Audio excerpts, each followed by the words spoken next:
Ny farana ny taom-pianarana 2024 2024 aopon'ny fikambanana fitita rindra matoa miala rajoela ireo kilonga mpianatra nosonganiny tamin'izany ireo mpianatra marenina avy amin'ny SMM ADSF na ny sekolin'ny marenina eto Madagasikara eny Andohalo miisa 720 notron'ireo ankizy marenina ao amin'ny akama 67 hectara mahatratra 530.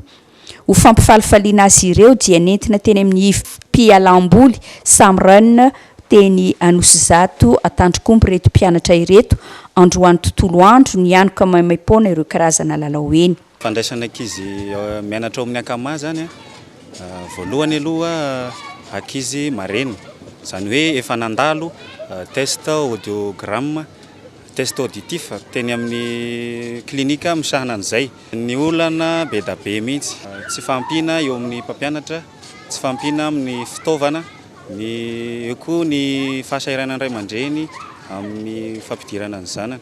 Iza ny anaranao? Mahaliana. Iza ary ny tena nama mahaliana indrindra? Ampanaketsa. Dia iza koa?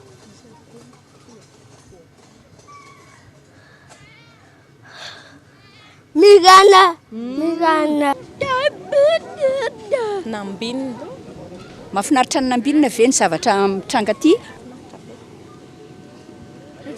Mahafinaritra daholo ny rehetra ny kilalao rehetra. Iza ny anaranao?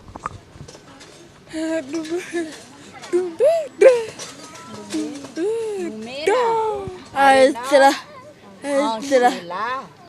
Inona mahafinaritra ny nomena indrindra?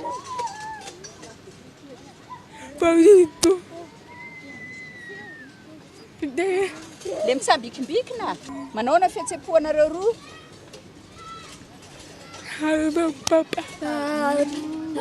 Tena faly be. Misaotra? Tena mitondra fivoarana be ho anazy mihitsy surtout any ankizy sy mba nale fitondra ohatra izao satria ilain'ny vatany ilain'ny sainy zany ilay izy mba hita hoe ohatra izao koa kay misy ohatra izao kay ao ambadika fa tsy hoe ao am-pianarana ihany mitondra fandrosoana ho an'ny zareo ilay izy. Ankizy classe de 11e ka hatramin'ny 8e reto ankizy reto hatramin'ny 12 taona.